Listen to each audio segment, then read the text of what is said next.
Hello everyone, मेरा नाम है रुद्र प्रताप सिंह और आज के इस मैथमेटिकल सेशन में मैं आपका हार्दिक स्वागत करता हूं। हम पढ़ रहे हैं क्लास 9 का सेकंड चैप्टर बोले तो बहुपद और उसके लेक्चर नंबर 2 को हम शुरू करते हैं। सबसे पहले आज हम जानेंगे कि आखिर बहुपद जो शब्द है और इंग्लिश में पॉलिनोमियल, इस शब्द का अर्थ क्या होता है वो समझते हैं। इंग्लिश में पॉली का मतलब होता है मैनी, मैनी का मतलब होता है हमारे पास में बहुत सारे, एक से अधिक के लिए जो हम इस्तेमाल करते हैं शब्द वो हो जाता है मैनी यानी कि बहुत सारे। और इधर अगर हम देखें नॉमियल का मतलब जो होता है हमारे पास में वो हो जाता है, इंग्लिश में हम इस्तेमाल करते हैं क्या, टर्म, और हिंदी में हम टर्म की जगह इस्तेमाल करते हैं क्या, पद। अब बहुत सारे जो हैं उसको हम समझते हैं ऑलरेडी, बहु एक से अधिक जो होता है उसके लिए हम इस्तेमाल करते हैं बहु, और पद की जगह हम पद इस्तेमाल कर रहे हैं। तो असल में पॉलिनोमियल का मतलब क्या हो जाता है, बहुत सारे पद, एक से अधिक पद, एक या एक से अधिक पद, इस तरह से कह सकते हैं। तो वो हमारे पास में क्या हो जाता है, बहुपद, ये चीज हमारे पास में रहती है। तो मुझे उम्मीद है आपका इसका नाम समझ में आया होगा। तो चलिए फिर आगे बढ़ते हैं। अब आज हम क्या क्या पढ़ने वाले हैं, आज हम पढ़ेंगे सबसे पहले बहुपद के प्रकार के बारे में हम सीखेंगे। पिछली क्लास में भी हमने देखा था और इस क्लास में हम थोड़ा सा और जानेंगे, साथ ही साथ उदाहरण करेंगे और प्रश्नावली 2.1 के प्रश्न भी करेंगे, उनके उत्तर देखेंगे। तो चलिए फिर आगे बढ़ते हैं। सबसे पहला जो टॉपिक अपन को पढ़ना रहेगा वो है हमारे पास में क्या, बहुपद की घात, और इंग्लिश में बोले तो डिग्री ऑफ पॉलिनोमियल कैसे निकालते हैं। होगा क्या, आपको यहाँ पे एक उदाहरण दे दिया जाएगा, एक बहुपद का उदाहरण दे दिया जाएगा। जैसे मैं आपको बहुत ही आसान सा एक बहुपद का उदाहरण देता हूँ, 3 गुणा x की घात 2 प्लस 4x, ये हमारे पास में बहुपद है। आपको बोला जाएगा इस बहुपद की जो है घात बताइए वो क्या है। तो बहुपद की घात का जो कंसेप्ट है वो बहुत ही सिंपल हो जाता है हमारे पास में। सिंपल सी बात है वो ये कि आप यहाँ पे बोलोगे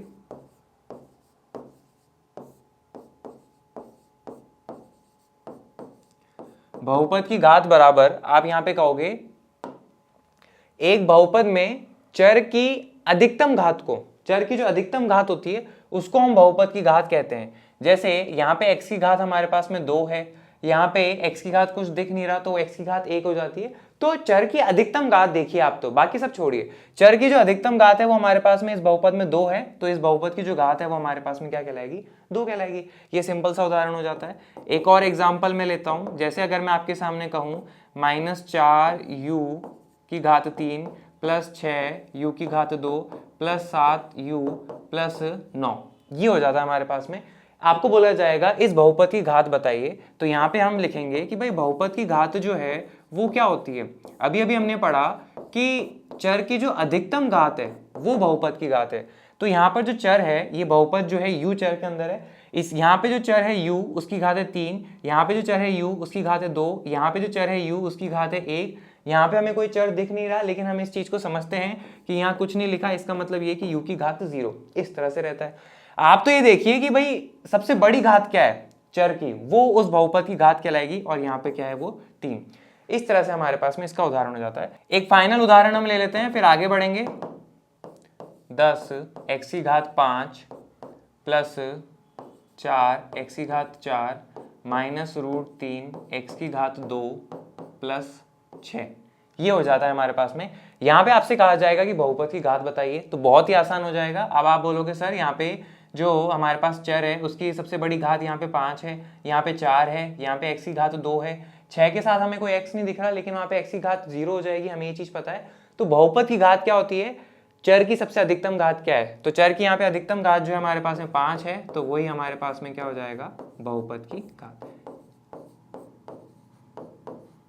बराबर 5, ये चीज हमारे पास में रहती है। तो बहुत ही आसान हो जाता है। तो चलिए फिर आगे बढ़ते हैं, मुझे उम्मीद है आपको ये चीज समझ में आई होगी। तो चलिए आगे बढ़ते हैं। अगला है हमारे पास में बहुपद के प्रकार, जो टॉपिक है उसके बारे में हम पढ़ेंगे। अब होता क्या है, जैसे हम अलग अलग तरह के बहुपद देखते हैं, कुछ बहुपद जो होते हैं हमारे पास में उनकी घात जो है 2 थी, बहुपद की घात अभी अभी अपन जो टॉपिक पढ़ के आए थे। कुछ बहुपद जो होते हैं उनकी घात हमने 3 देखी। इस तरह से इनका हमने डिवाइडेशन करा है, उनके प्रकार बनाए हैं। तो बहुपद के प्रकार बहुपद की घात के अनुसार ये हम देख रहे हैं। तो सबसे पहले जो हमारे पास में बहुपद है वो हमारे पास में क्या कहलाते हैं, रैखिक बहुपद। रैखिक बहुपद के लिए इंग्लिश में जो वर्ड है वो है लीनियर, और बहुपद के लिए हो जाता है पॉलिनोमियल, यानी कि लीनियर पॉलिनोमियल। एक घात वाले बहुपद को, ये ध्यान रखिएगा, एक घात वाले बहुपद को रैखिक बहुपद कहा जाता है। उदाहरण के तौर पे अगर मैं आपके सामने लिखता हूं तो यहाँ पे देखिए, जैसे कि 3x + 1, तो ये जो बहुपद है यहाँ पे इस बहुपद की घात क्या है, वो 1 के बराबर है, क्योंकि देखिए ना यहाँ पे चर की अधिकतम घात क्या है 1। तो ये हमारे पास में किसका उदाहरण हो जाता है, एक रैखिक बहुपद का उदाहरण हो जाता है। एक और उदाहरण में जैसे आपके सामने लिखता हूं वो हो जाता है -y, अगर मैं सिंपल लिख लेता हूं तो ये भी हमारे पास में किसका उदाहरण हो जाता है, रैखिक बहुपद। सिंपल देखिए ना, आप तो ये देखिए भाई चर की जो अधिकतम घात है वो कितनी होनी चाहिए, 1 होनी चाहिए। तो इस तरह से हम ज्ञात कर सकते हैं। अगले टॉपिक पे आते हैं। अगला है हमारे पास में द्विघाती बहुपद, इंग्लिश में हम इनको कहते हैं क्वाड्रेटिक पॉलिनोमियल, और इनका डेफिनेशन क्या हो जाता है, दो घात वाले बहुपद जो होते हैं उनको हम द्विघाती बहुपद कहा जाता है, कहते हैं। इनके उदाहरण अगर मैं आपके सामने रखूं तो जैसे r की घात 2 प्लस 6r प्लस 1, ये मेरे पास में एक बहुपद हो जाता है। तो यहाँ पे चर की जो अधिकतम घात है वो कितनी है, 2, और वही बहुपद की घात है, और बहुपद की घात है कितनी, 2। तो ऐसे में ये क्या कहलाता है हमारे पास में, क्वाड्रेटिक पॉलिनोमियल, यानी कि द्विघाती बहुपद। एक और उदाहरण मैं आपके सामने लिखता हूं, जैसे कि -7z² प्लस 6z प्लस √3। तो यहाँ पे आप क्या देखिए, चर की जो अधिकतम घात है वो हमारे पास में कितनी है, तो इस पूरे में यहाँ पे घात 2 है, यहाँ पे घात 1 है, वहां पे z की घात 0 हो जाएगी। तो चर की अधिकतम घात कितनी है हमारे पास में, 2, यानी कि इस बहुपद की जो घात है वो कितनी है, 2, यानी कि हमारे पास में किसका उदाहरण है, एक क्वाड्रेटिक पॉलिनोमियल का, एक द्विघाती बहुपद का उदाहरण हो जाता है। तो चलिए फिर आगे बढ़ते हैं। वो है हमारे पास में त्रिघाती बहुपद, इंग्लिश में बोले तो क्यूबिक पॉलिनोमियल। 3 घात वाले बहुपद को हम त्रिघाती बहुपद कहते हैं, उनको कहा जाता है। इसके जो उदाहरण है मैं आपके सामने रखता हूं, जैसे कि माइनस का √3 u की घात 3 प्लस 6 u की घात 2 प्लस 5, ये हो जाता है हमारे पास में। तो यहाँ पे आप देखिए जो हमारे पास में चर है u, उसकी अधिकतम घात इस पूरे बहुपद में आपको कितनी दिख रही, 3, यानी कि इस बहुपद की घात कितनी है, 3। तो ऐसे में ये हमारे पास में क्या हो जाएगा, एक त्रिघाती बहुपद हो जाएगा। एक और उदाहरण आपको मैं अगर देता हूं तो वो हमारे पास में कुछ ऐसा हो जाएगा, √3 y की घात 2 प्लस 9 प्लस 6 y की घात 3। तो यहाँ पे आप देखिए इस बहुपद में हमारे पास में चर की जो अधिकतम घात है वो कितनी है, 3। तो ऐसे में ये हमारे पास में क्या हो जाता है, एक त्रिघाती बहुपद का उदाहरण हो जाता है, यानी कि क्यूबिक पॉलिनोमियल हो जाता है। तो मुझे उम्मीद है आपको ये कंसेप्ट जो है समझ में आया होगा। तो चलिए फिर आगे बढ़ते हैं। अगला टॉपिक जो हमको पढ़ना रहेगा वो है अचर बहुपद के बारे में। अचर हमने पहली क्लास में डिस्कस करा था। अचर का मतलब होता है कांस्टेंट, यानी कि कांस्टेंट पॉलिनोमियल। तो एक बहुपद जिसकी घात 0 हो वो अचर बहुपद कहलाता है। ठीक है, डेफिनेशन ना समझ में आई हो छोड़ो, आपको तो मैं सीधा अचर बहुपद का जो एक उदाहरण देता हूं और उससे समझाता हूं कि आखिर मैं कहना क्या चाह रहा हूं। मैं यहाँ पे कहना चाह रहा हूं कि अचर बहुपद का एक उदाहरण है, जैसे कि हमारे पास में हो जाता है 4, या फिर मैं आपके सामने लिखता हूं 5, या फिर मैं आपके सामने लिखता हूं -4। तो ये सारे हमारे पास में अचर बहुपद हो जाते हैं। ठीक है, अब ये डेफिनेशन क्या कह रही है ये मैं समझाता हूं। यहाँ पे आप देखिए, क्या मैं 4 को कुछ इस तरह से लिख सकता हूं क्या? एक तो यहाँ देखो कि यहाँ पे हमें चर नहीं दिख रहा है, तो मैं इसको ऐसे लिख सकता हूं 4 गुणा x की घात 0, और हमें पता है x की घात 0 जो होता है वो 1 के बराबर होता है। तो ये एट द एंड हम क्या लिख सकते हैं, इसको 4 ही लिख सकते हैं। बिल्कुल ठीक बात।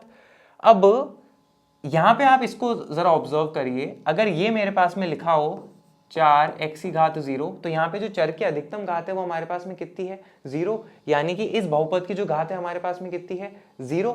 तो ऐसे में एक बहुपद जिसकी घात 0 हो, ठीक है, जिसकी घात 0 हो वो अचर बहुपद कहलाता है। तो इस 4 जो बहुपद है इसकी घात कितनी है, 0। इसी तरह से 5 हो जाएगा, उसकी भी घात कितनी हो जाएगी, 0। -4 हो जाएगा, उसकी भी घात कितनी, 0। 3/4 लिखता हूं तो इसकी भी घात कितनी हो जाएगी, 0। इस तरह से लिख सकता हूं। तो ये सारे जो होते हैं हमारे पास में क्या कहलाते हैं, कांस्टेंट पॉलिनोमियल कहलाते हैं, या फिर अचर बहुपद कहलाते हैं। मुझे उम्मीद है आपको ये समझ में आएगा। अब यहां पर आपने सभी उदाहरण देखे, तो हम जैसे जैसे उदाहरण देख रहे हैं हमें ये बोलोगे कि जितनी भी संख्याएं हमने पढ़ी है वो सारी की सारी कैसी हैं, वो अचर बहुपद का उदाहरण हो जाती है हमारे पास में। बिल्कुल सही बात है। तो ऐसे में बोलोगे सर वो 0 भी हो जाएगा क्या हमारे पास में अचर बहुपद का उदाहरण? तो देखिए 0 क्या है, हमेशा से एक स्पेशल बंदा रहा है। ठीक है, तो 0 को हम अलग से ही थोड़ा स्पेशल ट्रीटमेंट देते हैं। तो यहां पर मैं कहूंगा कि 0 भी एक अचर बहुपद है, बिल्कुल सही बात है, लेकिन उसको थोड़ा सा स्पेशल ट्रीटमेंट दिया जाता है। तो उसके लिए हमने क्या करा है, डेफिनेशन थोड़ा सा हम उसका अलग से लिखेंगे, वो उसको इसमें नहीं पढ़ते, हम उसको अलग से पढ़ते हैं, और वो उसका नाम ही अलग रख दिया, क्या, शून्य बहुपद, यानी कि 0 पॉलिनोमियल। ये बात अपने पास में रहती है। अब देखो इसका डेफिनेशन क्या है, इसकी परिभाषा क्या है, एक खास अचर बहुपद तो है तो जीरो भी अचर बहुपद, लेकिन ये एक खास है, ठीक है, एक खास अचर बहुपद जो शून्य के बराबर हो। अब यहाँ पे एट द एंड बात ही आती है कि आखिर हमारे पास में जीरो पॉलिनोमियल है क्या, तो ले देखिए बस जीरो जो है ना, यही जीरो पॉलिनोमियल है, यही शून्य बहुपद कहलाता है। अब हमने नाम लिखना सीखे थे बहुपदों का, तो हम कैसे नाम लिखते हैं, बहुत ही सिंपल था। आप क्या करिए, इंग्लिश का कोई भी एक अल्फाबेट लिख लीजिए, जैसे मैंने यहाँ पे एफ लिख लिया है, और उसके वहां पे हम क्या करा करते थे, एक ब्रैकेट लगा लिया करते थे। ब्रैकेट में हम ये बता दिया करते थे कि ये बहुपद जो है किस चर में है। अब यहाँ पे आपको कोई चर दिख नहीं रहा है, तो मैं मान लेता हूँ जैसे एक्स चर में है, तो ये इस तरह से मैं उसका नाम लिख सकता हूँ, ठीक है। यहाँ पे एक्स चर में कैसे दिखाऊं, अगर मैं इसको ऐसे लिख लेता हूँ जैसे 0 गुणा एक्स की घात 1, तो ये हमारे पास में जो बहुपद है ये एक्स चर में हो गया, तो इस तरह से मैं इसका नाम लिख सकता हूँ। तो एक खास अचर बहुपद जो शून्य के बराबर हो, जिसको एफ एक्स बराबर 0 लिखा जा सके, ठीक है, ये चीज हो जाती है, वो शून्य बहुपद कहलाता है। तो ये हमारे पास में जो है शून्य बहुपद कहलाता है। ये सिंपल सा टॉपिक अपने पास में हो जाता है। अब जरूरी नहीं है ना कि यहाँ पे हमेशा चर जो है हमारे पास में एक्स ही हो, y भी हो सकता है। तो ऐसी सिचुएशन में इसका नाम मैं क्या लिख सकता हूँ, f ऑफ y, जो कि बराबर है हमारे पास में 0 गुणा y की घात 1, इस तरह से लिख सकता हूँ। और 0 से किसी भी चीज़ को गुणा करोगे तो एट द एंड 0 ही आना है, तो ये चीज़ हमारे पास में रहती है। तो मुझे उम्मीद है आपको ये समझ में आया होगा। अब अगली बात ये आती है कि जैसे हमने अचर बहुपद के अंदर पढ़ा कि उनकी जो घात होती है वो हमेशा क्या होती है, हमारे पास में शून्य होती है, तो क्या यही बात जीरो पॉलिनोमियल पे भी लागू होती है क्या? तो चलिए चेक करते हैं कि ये बात जो है जीरो पॉलिनोमियल पे लागू होती है या नहीं। यहाँ पे आप देखिए कि जीरो को मैं इस तरह से लिख सकता हूँ क्या, 0 गुणा एक्स की घात 1। अगर मैं इस तरह से लिखता हूँ तो यहाँ पे जो हमारे पास में एक्स की अधिकतम घात है 1, तो आप क्या बोलोगे, इस बहुपद की घात कितनी हो जाती है, 1, ठीक है। फिर एक दूसरा बंदा कहता है कि सर जीरो को हम जरूरी थोड़ा ना ऐसे लिखें, ऐसे भी तो लिख सकते हैं, 0 गुणा एक्स की घात 2। तो ऐसे में जो यहाँ पे x की अधिकतम घात है वो कितनी है, 2। तो ये बंदा बोलेगा कि सर ऐसे तो जीरो पॉलिनोमियल की जो हमारे पास में घात है वो कितनी हो जाएगी, 2 हो जाएगी। तीसरा बंदा आके बोलेगा कि सर जीरो को हम ऐसे भी तो लिख सकते हैं, 0 गुणा एक्स की घात 3, तो इस हिसाब से तो इस बहुपद की जो घात है वो 3 हो जाएगी। फिर एक चौथा बंदा आके बोलेगा कि सर हम जीरो को तो ऐसे भी तो लिख सकते हैं, 0 गुणा एक्स की घात 4, तो इस हिसाब से तो जीरो पॉलिनोमियल यानी कि जो शून्य बहुपद है उसकी घात हमारे पास में कितनी हो गई, 4। तो कंफ्यूजन नहीं हो जाएगा? ऐसे तो हर एक अलग बंदा आके बोलेगा कि उसकी घात अलग है, उसकी घात ये है, उसकी घात ये है। तो ऐसे में आप एक प्रॉपर आंसर पे पहुंच पाओगे क्या? मैथमेटिक्स हमेशा प्रॉपर आंसर के पीछे चलती है, आप एक पर्टिकुलर आंसर पे कभी भी नहीं पहुंच पाओगे। तो ऐसे में हम क्या कहते हैं, शून्य बहुपद की जो घात है वो हमारे पास में परिभाषित नहीं है। आखिर परिभाषित करे कैसे? कोई पर्टिकुलर आंसर आए तो बोले ना। देखो इनमें तो हमारे पास में पर्टिकुलर आंसर आ रहा था कि भाई 0 घात है, और सब जने यही कह रहे थे, कोई कंफ्यूजन की बात ही नहीं थी। लेकिन यहाँ तो हर बंदा अलग कहेगा कि भाई इसकी घात 4 है, इसकी घात 5 है, इसकी घात 6 है, और इससे चलता ही जाएगा, चलता ही जाएगा। तो ऐसे में मैथमेटिशियंस ने फाइनल ये पॉइंट पे पहुंचे, इस झंझट को हटाइए और हम कहेंगे कि शून्य बहुपद की घात जो है हमारे पास में वो परिभाषित नहीं होती है। मुझे उम्मीद है आपको ये समझ में आएगा। तो चलिए फिर आगे बढ़ते हैं। आगे हमारे पास में प्रश्नावली 2.1 का उदाहरण 1 हो जाता है। तो चलिए इसको सॉल्व करते हैं। सबसे पहला है हमारे पास में उदाहरण 1 का, नीचे दिए गए प्रत्येक बहुपद की घात ज्ञात कीजिए। बड़ा ही आसान है। बहुपद की घात हम कैसे निकालते हैं, उस बहुपद में जो चर की अधिकतम घात होती है वही बहुपद की घात कहलाती है। सबसे पहले हम पहले वाला जो पार्ट है वो वाला देखते हैं। तो यहाँ पर जो हमारे पास में बहुपद की घात है वो कितनी हो जाएगी, जरा देख के बताओ, फटाफट से कमेंट करके बताओ, ठीक है। तो यहाँ पे हम देखेंगे x की घात 5 है, x की घात 4 है, 3 के साथ में कुछ नहीं है, तो हम यहाँ पे लिख सकते हैं x की घात 0। तो इस बहुपद में चर की अधिकतम घात कितनी है, 5, तो इस बहुपद की घात हमारे पास में कितनी हो जाएगी, 5। फिर इसके सेकेंड वाले पार्ट पे आते हैं। यहाँ पे आप देखिए 2 के साथ में कुछ नहीं है, इसका मतलब y की घात 0 होगी। यहाँ पे y की घात 2 है, यहाँ पे y की घात 3 है, और यहाँ पे y की घात 8 है। तो चर की अधिकतम घात क्या है, आप तो मेन उस पर फोकस करो। तो चर की अधिकतम घात 8 है, यानी कि इसका आंसर हो जाएगा 8। फिर इसके हम आते हैं तीसरे वाला जो पार्ट है उस पर। वहां पे सिंपल हमारे पास में क्या लिखा हुआ है, 2 लिखा हुआ है, और 2 हमारे पास में क्या होता है, एक अचर बहुपद है। और अचर बहुपद के बारे में तो हमने अभी कुछ सेकंड्स पहले ही पढ़ा है कि उसकी जो घात होती है हमारे पास में वो कितनी हो जाती है, जल्दी से बोलो, वो कितनी हो जाती है, 0। और देखना चाहो तो ऐसे देख लो ना, यहाँ पे अगर हमारे पास में कुछ भी नहीं लिखा हुआ, यानी कि मैं ऐसे लिख सकता हूँ x की घात 0, और x की घात 0 का मान 1 होता है, तो 2 गुणा 1 हमारे पास में 2 ही हो जाना है। तो ले दे के बात है, अचर बहुपद है और उसकी जो घात होती है वो 0 होती है। इस तरह से हम कर लेते हैं। तो चलिए फिर आगे बढ़ते हैं। आगे है हमारे पास में प्रश्नावली 2.1 का प्रश्न 1 क्या है, पढ़ते हैं। निम्नलिखित व्यंजकों में कौन कौन एक चर में बहुपद है और कौन कौन नहीं है। ठीक है, कौन कौन एक चर में बहुपद है और कौन कौन नहीं है, ये चीज बतानी है। तो चलो एक एक करके डिस्कस करते हैं। सबसे पहला वाला जो हमारे पास में बहुपद है वो है 4x² माइनस 3x प्लस 7। तो ये हमारे पास में एक बहुपद है, बिल्कुल सारी बहुपद की कंडीशन पूरी कर रहा है कि एक या एक से अधिक पद होना चाहिए, सभी पदों के चर की जो घात है हमारे पास में पूर्ण संख्या होनी चाहिए, और इस बहुपद में सिर्फ और सिर्फ एक ही चर है x। तो ऐसे में ये हमारे पास में एक चर में बहुपद हो जाता है।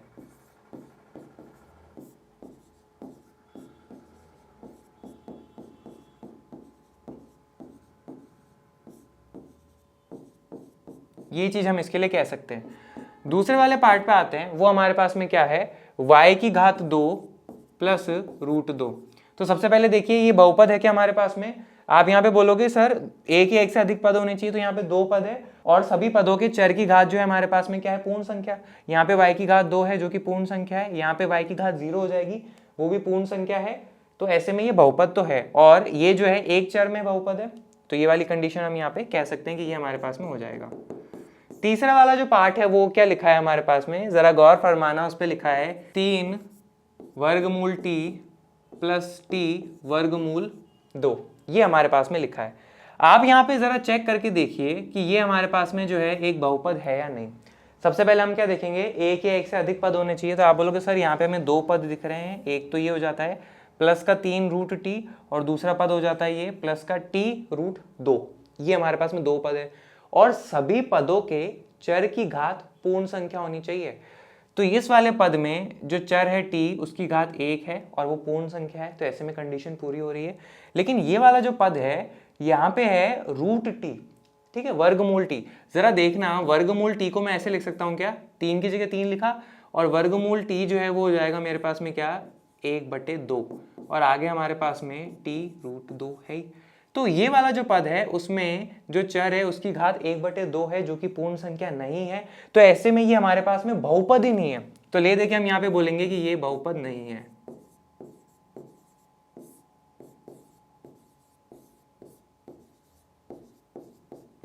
या हम इस कंक्लूजन पे हम पहुंचेंगे। तो ये बहुपद ही नहीं है, तो आगे तो छोड़ो ना कि ये एक पद में 2 पद में, झंझट ही खत्म।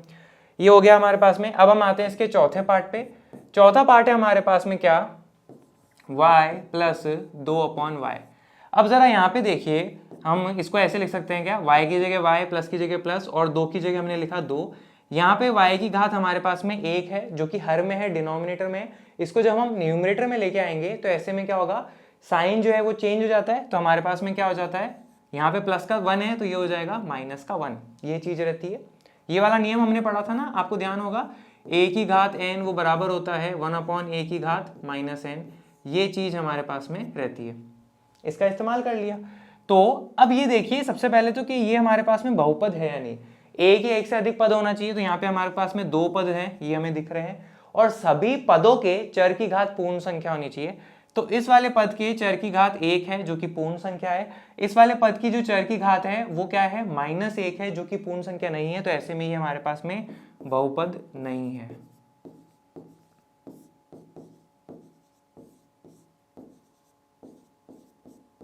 ये हम इसके लिए कहेंगे, ठीक है। फिर पांचवे वाले पे आते हैं। पांचवा हमारे पास में क्या लिखा है, x की घात 10 प्लस y की घात 3 प्लस t की घात 50, ये हो जाता है। सबसे पहले देखेंगे कि आइए हमारे पास में बहुपद है क्या। आप देखिए एक या एक से अधिक पद होना चाहिए, तो पहला हो जाता है हमारे पास में क्या, प्लस का x की घात 10, दूसरा पद हो जाएगा क्या, प्लस y की घात 3, और तीसरा जो पद है वो हमारे पास में क्या हो जाएगा, प्लस t की घात 50। 3 पद है तो एक या एक से अधिक पद होना चाहिए, ये बात तो हो रही है। दूसरी कंडीशन क्या हो जाती है कि सभी पदों के चर की घात पूर्ण संख्या होनी चाहिए। तो इस वाले पद की जो चर है x उसकी घात 10 है जो कि पूर्ण संख्या है, ठीक है। यहाँ पर हमारे पास में इस वाले पद में y की घात 3 है जो कि पूर्ण संख्या है। इस वाले पद में हमारे पास में t की घात 50 है, वो भी एक पूर्ण संख्या है। तो ऐसे में ये बहुपद की कंडीशन पूरी कर रहा है और ये हमारे पास में एक बहुपद का उदाहरण है, ठीक है। आगे की बात ये है कौन कौन एक चर में बहुपद है और कौन कौन नहीं है। तो ये हमारे पास में एक चर में है क्या, यहाँ पे हमें 3 चर दिख रहे हैं, x भी दिख रहा है, y भी दिख रहा है, t भी दिख रहा है। तो ये हमारे पास में 3 चर वाला बहुपद है।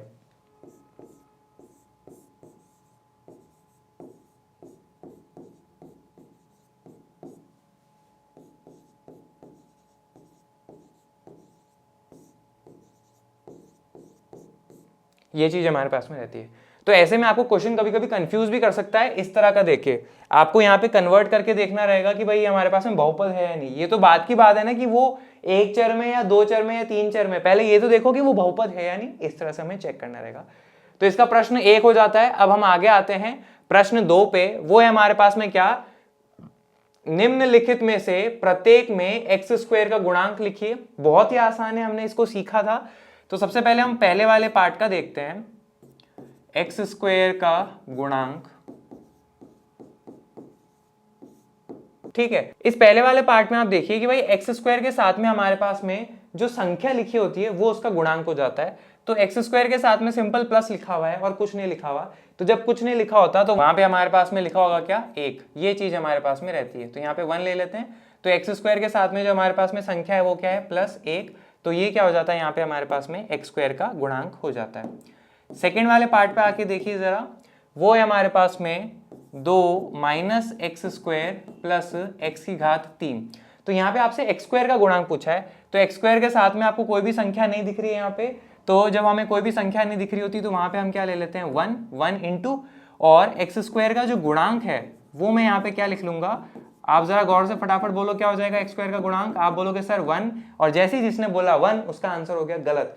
हमेशा ही हमें साइन के साथ में बोलना है। तो एक्स स्क्वायर का गुणांक क्या है हमारे पास में, -1। ये चीज आप ध्यान रखिएगा। तीसरे वाले पार्ट पे देखिए फटाफट, ये तो सिंपल ही दिख रहा है। एक्स स्क्वायर के साथ में जो हमारे पास में संख्या लिखी होती है वो उसका गुणांक होता है। तो एक्स स्क्वायर के साथ में हमारे पास में क्या लिखा है, π/2। तो ये जो है हमारे पास में क्या हो जाता है, एक्स स्क्वायर का गुणांक। चौथे वाले पार्ट पे आते हैं, वो क्या है हमारे पास में, √2x - 1। अब क्वेश्चन पूछ रहा है एक्स स्क्वायर का गुणांक, और हमें यहाँ तो एक्स स्क्वायर ही नहीं दिख रहा, तो उसका गुणांक कैसे लिखे, सोचने वाली बात ही आ जाती है। तो मैं जो है आपको इसको थोड़ा सा लिख के दिखाता हूँ कि आखिर ये एक्स स्क्वायर दिख ही नहीं रहा तो उसका गुणांक क्या लिखेंगे। देखिए आप यहाँ पे देखिए, क्या मैं इसको ऐसे लिख सकता हूँ क्या, 0 इंटू एक्स की घात 2 प्लस √2x - 1। अब यहाँ पे देखिए √2x - 1 तो मैंने ऐसे कैसे लिख दिया, और एक्स स्क्वायर था ही नहीं। तो अब जो चीज है ही नहीं मतलब वो 0 है। तो यहाँ पे मैंने क्या करा, एक्स स्क्वायर को 0 से गुणा करके लिख दिया। तो एट द एंड ये 0 ही रहने वाला है। तो कुछ बदला भी नहीं, अपन ने गड़बड़ भी नहीं करी है, मैथमेटिक्स के रूल फॉलो कर रहे हैं। तो यहाँ पे हमें अब दिख रहा है कि एक्स स्क्वायर, बिल्कुल हमें दिख रहा है। तो यहाँ पे आपको एक्स स्क्वायर के साथ में जो संख्या दिख रही है वो क्या है, वही उसका गुणांक हो जाएगा। और एक्स स्क्वायर के साथ में जो संख्या दिख रही है वो है हमारे पास में 0, तो वो उसका गुणांक हो जाता है। तो इस तरह से क्वेश्चन आपको कभी कभी आपके मजे भी लेता है। तो अब कुछ दिख ही नहीं रहा तो ऑब्वियसली वहां पे वो 0 होगा, तो मैंने 0 से गुणा करके लिख देना है। ये चीज अपने पास में रहती है। चलिए फिर आगे बढ़ते हैं। प्रश्न 3 है हमारे पास में, 35 घात के द्विपद का और 100 घात के एक पदी का एक एक उदाहरण दीजिए। 35 घात का द्विपद, द्विपद का मतलब क्या हो जाता है हमारे पास में, जिसमें 2 पद होते हैं। अब 35 का घात होना चाहिए उसमें। तो यहाँ पे देखिए हमें द्विपद यानी कि 2 पद होनी चाहिए और घात 35। तो जरा देखो मैं ऐसे लिख सकता हूँ क्या, x की घात 35 + 4। तो ये देखो हमारे पास में द्विपद है, 2 पद है, और इसमें जो अधिकतम घात है वो 35 है। बस हो गया सिंपल, ये हो गया एक और उदाहरण। अगला लिखा है, और 100 घात के एक पदी का उदाहरण दीजिए। घात 100 होनी चाहिए लेकिन एक पदी, एक पदी का मतलब क्या हो जाता है हमारे पास में, एक ही पद होना चाहिए और घात 100 होनी चाहिए। तो ऐसे लिख लो, 4y की घात 100। देखो एक पद है और घात यहाँ पे 100 है, तो इस तरह से लिख सकते हैं। तो ये हमारे पास में सिंपल सा हो जाता है। आगे आते हैं हम प्रश्न 4 पे। क्या लिखा है, निम्नलिखित बहुपदों में से प्रत्येक बहुपद का घात लिखिए। ठीक है भाई, लिखते हैं। तो सबसे पहला वाला जो पार्ट है उसमें बहुपद की घात हमारे पास में क्या हो जाएगी, जरा याद करो। बहुपद की घात क्या होती है, चर की जो अधिकतम घात होती है वही बहुपद की घात कहलाती है। तो यहाँ पे चर की अधिकतम घात देखो क्या है, यहाँ x की घात 3 है, यहाँ x की घात 2 है, यहाँ x की घात 1 है। तो चर की अधिकतम घात कितनी है, 3। तो ये इसका आंसर हो जाएगा। सेकेंड पार्ट का जो आंसर है वो देखो, 4 - y की घात 2। चर की अधिकतम घात कितनी, 2। तो ये बहुपद की घात हमारे पास में यहाँ पे क्या हो जाएगी, 2। तीसरे वाले पार्ट पे आओ हमारे पास में, 5t - √7। तो यहाँ पे जो चर है t उसकी अधिकतम घात एक ही है और कुछ है ही नहीं, तो ये हम यहाँ पे लिखेंगे बहुपद की घात बराबर हमारे पास में एक। चौथा वाला जो पार्ट है वो है हमारे पास में क्या, सिंपल 3 लिखा है जो कि हमारे पास में क्या है, एक अचर बहुपद है और अचर बहुपद की घात कितनी होती है, 0 होती है। तो यहाँ पे इसकी जो बहुपद की घात है वो क्या हो जाएगा, 0। ये बातें अपने पास में रहती है। आगे आते हैं हम प्रश्न 5 पे। वो क्या है, बताइए कि निम्नलिखित बहुपदों में कौन कौन बहुपद रैखिक हैं। रैखिक ध्यान है क्या, जिनकी अधिकतम घात 1 होती है। कौन कौन द्विघाती हैं, जिनकी घात 2 होती है। और कौन कौन त्रिघाती है, जिनकी अधिकतम घात 3 होती है। अभी थोड़ी देर पहले अपन ने पढ़ा था, ये चीज बतानी है। तो चलो एक एक करके करते हैं। सबसे पहला वाला जो है x² + x, यहाँ पे चर की अधिकतम घात 2 है हमारे पास में, तो ये किसका उदाहरण हो जाता है, ये हमारे पास में द्विघाती का उदाहरण हो जाता है। ठीक है, मैं यहाँ पे शॉर्ट में लिख देता हूं द्विघाती। सेकेंड पार्ट आप देखिए, x - x की घात 3, तो यहाँ पे x की जो अधिकतम घात है, यहाँ पे जो चर की अधिकतम घात है वो 3 है, यानी कि ये हमारे पास में क्या है, एक त्रिघाती का उदाहरण हो जाता है। तीसरे वाले पार्ट पे आते हैं, y + y की घात 2 + 4, तो यहाँ पे हमारे पास में चर की अधिकतम घात कितनी है, 2, यानी कि ये कैसा है हमारे पास में, ये एक द्विघाती का उदाहरण हो जाता है। चौथे वाले पार्ट पे आते हैं, 1 + x, यहाँ पे x की यानी कि चर की अधिकतम घात कितनी है, 1, तो ये हमारे पास में कैसा उदाहरण है, ये हमारे पास में एक रैखिक बहुपद का उदाहरण हो जाता है। पांचवे यहाँ पे आते हैं हम, पांचवा हमारे पास में लिखा है 3t, तो यहाँ पे आप देखिए कि t की जो अधिकतम घात है वो 1 ही दिख रही है और तो कुछ दिख नहीं रही, तो ये भी हमारे पास में कैसा है, एक रैखिक बहुपद का उदाहरण हो जाता है। 6th पार्ट पे आते हैं, वो है हमारे पास में r की घात 2, तो यहाँ पे जो चर की अधिकतम घात है वो कितनी है, 2, यानी कि ये हमारे पास में किसका उदाहरण है, ये हमारे पास में उदाहरण है द्विघाती का उदाहरण हो जाता है। फिर फाइनल पार्ट पे आते हैं हमारे पास में, जो कि है 7x3, यानी कि x की घात यहाँ पे कितनी है हमारे पास में, 3 है, वही अधिकतम घात है, यानी कि ये किसका उदाहरण हो जाता है, ये त्रिघाती बहुपद का उदाहरण हो जाता है। तो मुझे उम्मीद है आपको यहाँ तक की सारी बातें समझ में आई होगी और इसके साथ अपनी जो पहली प्रश्नावली है वो पूरी हो चुकी है। और आपके किसी भी तरह के डाउट्स होते हैं, फीडबैक्स और कमेंट्स और सजेशंस होते हैं, कमेंट बॉक्स में डाल दीजिएगा। Thank you very much.